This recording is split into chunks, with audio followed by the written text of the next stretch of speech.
Sejam muito bem-vindos ao projeto Leitura do Guia dos Perplexos.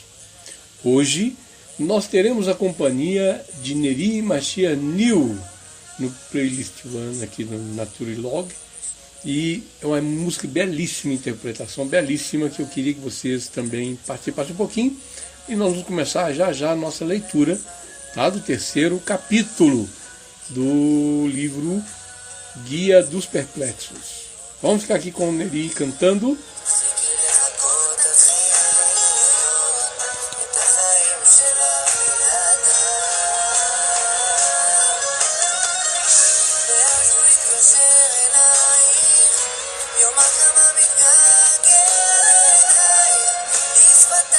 Então, boa tarde, vamos aqui no nosso projeto, né? Vamos continuar falando do projeto e fazendo a leitura do capítulo 3, aonde o Ramban vai nos falar sobre as palavras Tavinit e Temuná, figura, ok? Ele vai fazer essa comparação e nós vamos compreender a diferença entre elas, como está nas escrituras. E vamos então à leitura do capítulo 3, sobre as palavras Tavinit e Temuná. Diz assim: costuma-se pensar que Temuná e Tavinit possuem o mesmo significado no idioma hebraico. Mas não é assim, pois Tavinit é um termo derivado de bene, construir, e significa a construção de uma coisa e de uma estrutura, como se lê da figura Tavinit, do tabernáculo e da figura Tavinit e todos os seus utensílios. Êxodo 25:9. Conforme sua figura Tavinit, que te foi mostrado no monte, Êxodo 25:40. A figura Tavinit de um pássaro, Deuteronômio 4:17. A figura Tavinit de uma mão, Ezequiel 8:3. A figura Tavinit do pórtico, 1 Crônicas 28:11. Todos estes versículos tratam de figuras visíveis. Daí que o idioma hebraico jamais emprega essa expressão nas descrições relacionadas a Deus. Já Temuná é um termo anfibológico que possui 3 sentidos diferentes. O primeiro é em relação à figura do objeto percebida pelos sentidos fora da mente, ou seja, sua figura e seu contorno, como em fizerdes uma imagem esculpida na figura, Temuná, de uma coisa, Deuteronômio 4:25, porque não viste nenhuma figura, Temuná, Deuteronômio 4:15. Em relação à figura do objeto que se encontra, a segunda relação da figura do objeto que se encontra na imaginação depois de ter desaparecido dos sentidos, como em nos pensamentos das visões da noite, 3 pontos, cessaram. Mas eu não reconheci em sua aparência uma figura, Temuná, diante dos olhos, Jó 4:13, 1-16. Ou seja, uma imaginação diante dos olhos durante o sono. Terceiro, em relação à ideia verdadeira de algo percebido pela inteligência. Em relação a esse terceiro significado, foi usado o termo Temuná ao falar de Deus. Ele contemplará a figura Temuná do Eterno, Números 12:8, cujo significado e explicação é: ele compreenderá a verdade de Deus. Então, aqui no terceiro capítulo do livro, ele nos mostra a diferença entre as palavras em hebraico. Uma significa Tavinit e a outra Temuná. Tavinit é uma figura física, conforme a figura física, a figura que tem materialidade. É Tavinit. É o que ele tem nos explicado e nos faz diversas demonstrações, como a figura de um pássaro, a figura de uma mão, ok? O pórtico do templo, ele nos mostra essa figura. Já a palavra temuná é um termo anfibológico, ou seja, ele não tem esse mesmo tipo de sentido, ele expressa alguma coisa que nos dá a ideia, o sentido fora da mente, ou seja, a primeira sentido dessa figura é fora da mente, a figura de seu contorno, como fizerdes uma imagem esculpida na figura, ou seja, na figura humana, na figura de alguma coisa, ok? Essa é a temuná, é uma figura, é a figura de um homem, é a figura de um ser, é uma figura como uma imagem, uma coisa que não existe, ok? Uma figura conforme o contorno, porque não viste figura alguma, ou seja, quando o povo olhou e não viu figura nenhuma de Deus, então não tem figura de eterno, ele não tem nenhuma aparência figurativa, beleza?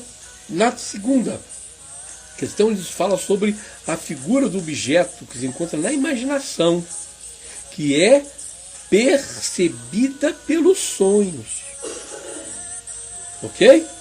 Ou essa figura que está diante dos olhos durante um sono, como ele nos mostrou lá na passagem de Jó 4. Não, nos pensamentos da visão da noite, e depois cessaram, mas eu não reconhecia a sua imagem, a sua aparência, ou uma figura que é a temuná diante dos olhos. E na terceira forma de se expressar temuná é se referindo ao eterno, se referindo ao bendito seja. Ok? Então, ele contemplará a figura do eterno, a temuná do eterno, ou seja, lá no monte, aonde ia passar a sombra, ia passar uma figura, uma sombra, que ele contemplará a verdade de Deus. Isso é o verdadeiro significado de temuná, referindo-se ao eterno. Beleza? Ficou alguma dúvida? Se ficou alguma dúvida ainda com relação a isso, me perguntem, nós vamos trabalhar um pouco mais nesse texto. Mas temuná se refere a uma figura que não tem um sentido material, ok? Como a figura dos sonhos, como a figura do eterno, como uma figura que não tem sentido. Já a Tavinite é o que tem sentido de uma figura, que tem materialidade. A figura do pássaro, a figura do homem, a figura do pórtico, a figura da porta, a figura da maçaneta. Ok? Bacana? Então vamos passar agora para o quarto capítulo, sobre os verbos Raá, Ribit e Razá. Eu queria, vocês que não estão lendo comigo, tem que entender o seguinte, o que eu estou lendo aqui no livro. Há algumas confusões que fazem também ao ler em hebraico. As pessoas às vezes pegam a transliteração, ou quando não é transliteração, uma tradução básica, e nela vocês vão encontrar o enunciado traduzido para o português com a letra H ou com a CH.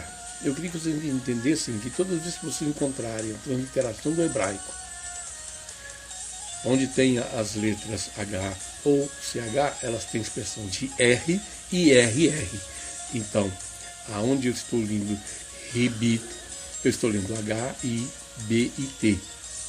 E quando eu estou lendo Razá, eu estou lendo C-H-Z-A. Ok? Então, sobre os verbos Raá, Ra, Ribit e Razá. Saiba que os verbos Raá, Ribit e Razá, ver, olhar, enxergar, são aplicados à visão do olho, e os três foram empregados metaforicamente à percepção da inteligência. A respeito do verbo ra, ver, isso é conhecido por todos como em e viu e eis um poço no campo, Gênesis 29:2. Esta é a visão do olho.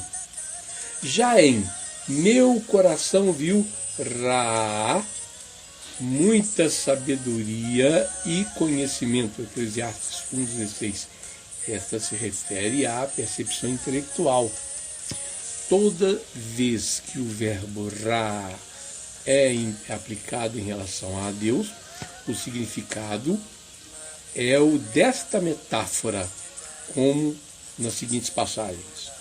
Eu vi, Raiti, o Eterno, 1 Reis 22:19, e fez-se ver o Eterno a ele, Raiti, Gênesis 18:1. Mais outra passagem, e Deus viu que era bom, Raiti, Gênesis 1:10. Fez-me ver a tua glória, Êxodo 33:18. Faz-me ver a tua glória, Êxodo 33:18. E viram o Deus de Israel, Êxodo 24:10. Todos estes tratam de percepção intelectual e nunca de visão ocular, pois os olhos perceberam apenas o que é corpo e que está em alguma direção. E, igualmente, alguns dos incidentes do corpo, ou seja, as cores do corpo, a forma geométrica, etc. E assim também, Deus não percebe por meio de um instrumento como é explicado. Porque Deus não tem olho. Do mesmo modo, o verbo ribit é empregado no sentido de avistar algo com os olhos. Não viste, Tabit, para trás de ti, Gênesis 19:17. E olhou Vatabet, sua mulher, para trás dele, Gênesis 19:26.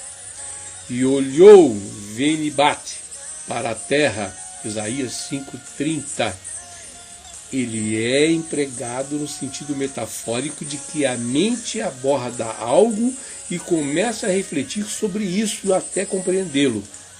Assim foi dito, e não viu, Rabit, iniquidade em Jacó, Números 23:21. Pois a iniquidade não é vista pelos olhos. E assim também, e olhavam Verribitu atrás de Moisés. Êxodo 33:8. E os sábios interpretaram que os israelitas espiaram seus atos e palavras e as examinavam. É nesse sentido que lemos as palavras: olha, Rabetna, para os céus. Gênesis 15:5. Pois isso se passou numa visão profética. É sempre de acordo com essa metáfora que o termo rabatá, olhar, é empregado a respeito de Deus. Porque temeu olhar, nerabit, para Deus. Êxodo 3:6. E a figura do Eterno contemplará e habite, Números 12:8. E observar, habite, a iniquidade não poderás. Abacuque 1:13. Assim também, razar aplica-se à visão ocular. E vejam, vetarás, sobre Sião os nossos olhos. Miqueias 4:11. E ele foi empregado metaforicamente para a percepção do coração. E viu, razar, sobre Judá e Jerusalém, Isaías 1:1. A palavra do Eterno veio até Abraão em uma visão, marazê, Gênesis 15:1. E de acordo com essa metáfora foi dito, e viram Veierezu, e vieres a Deus. Êxodo 24:11. Entendas isso. Então aqui o Rambam, ele faz uma comparação entre três palavras que têm empregos diferentes, como nós vimos logo acima, que são as palavras Ra, Ribit e Razá. Como eu já falei para vocês, a forma de escrita delas é onde se lê H, que tem o som de R, onde tem o som de CH, tem o som de dois R's, e o R tem o som de Ra, como no caso nós falamos Razi, ok? Ele faz a comparação usando os verbos para demonstrar ver, olhar e enxergar, que são maneiras diferentes de entender, ok? Mesmo empregando de forma metafórica, se emprega, como nós podemos verificar, que se vê a sabedoria, ok? Viu muita sabedoria com o coração, ok? É uma forma de entendimento. E também ele faz ver o eterno, em relação a Deus, se usa Haït. E a percepção em avistar com os olhos é usado pelo Rabi. Então, e também se viu e não viu iniquidade em Jacó, ou seja, uma forma de se empregada para avistar. E, finalmente, é usado o termo de olhar para Deus e temer, o termo Rabatá, onde se usa a Razá, aplica-se a visão ocular, ok? E vejam sobre Sião os meus olhos, ou seja, a forma de observar com a visão ocular. Eu quero encerrar o terceiro e o quarto capítulo, porque é necessário que vocês revejam novamente, ouçam novamente, para entender, ok? Para compreender as formas verbais que foram colocadas, para nós compreendermos. Vejam as referências, passem pelas referências, façam a comparação nas referências que nós obtivemos aqui, na página, até a página 68 do livro, e repassem as referências, como foram colocados aqui, várias referências de Gênesis, Êxodo, Isaías, foram várias as referências que nós tivemos aqui, Miqueias, Abacuque, Números, Êxodo, Gênesis, Isaías, de novo Gênesis. Então é interessante nós repassarmos, ouvindo e lendo essas passagens, para dar uma pausa no áudio e dar uma lida na indicação que está sendo dada. E se você está lendo uma Bíblia que não é a Bíblia com a tradução correta, que tem uma variação, são as Bíblias usadas no cristianismo, pare para observar o que foi mudado. E você vai entender de maneira correta aquilo que está sendo colocado. Mais uma vez, nós estamos vendo que o esforço que Rambam tem para nos fazer compreender o que foi colocado na Torá e nos livros sagrados, os escritos sagrados, no Tanar e na Torá, para a nossa compreensão. Quero fazer aqui os votos diante do Eterno, pedindo ao Eterno, para que você seja ricamente abençoado, enriquecido, nesta leitura do Guia dos Perplexos. As leituras estão sendo curtas, justamente para nós vermos e revermos, ouvirmos e reouvirmos, para entendermos da maneira correta o livro, o Guia dos Perplexos. É para mim um prazer incomensurável poder dividir com vocês essa leitura, poder dividir com vocês esse entendimento. Se ficou alguma coisa por entender, pergunte-me, eu vou te responder. Nós vamos trabalhar em cima do texto, vamos trabalhar em cima do assunto, para você compreender de maneira correta. O meu objetivo é que você compreenda de maneira correta, principalmente aquilo que está sendo ensinado pelo grande Rambam. Maimônides não pode ser comparado a uma pessoa, praticamente uma enciclopédia, uma sabedoria extraordinária. Se você gostou, você vai compartilhar. Se você gostou, você vai curtir. E você vai também se inscrever no canal se você não é inscrito. Se você quer contribuir com esse projeto, embaixo nós temos aí o Pix. E eu vou deixar também o número da conta para você contribuir. Ok? Eu estou deixando o Pix, mas eu vou deixar também o número da conta, que às vezes você não tem o Pix e pode fazer a contribuição numa conta bancária. Ok? Para o desenvolvimento desse projeto. E nós vamos encerrar ouvindo um pouco mais essa música Mashiach New, ok? Cantado pelo Niri. Extraordinário que nós estamos ouvindo aqui. E eu quero compartilhar com vocês essa delícia que está sendo passada aos nossos ouvidos. Continue conosco, te aguardo no capítulo 5, que nós vamos ler na sequência.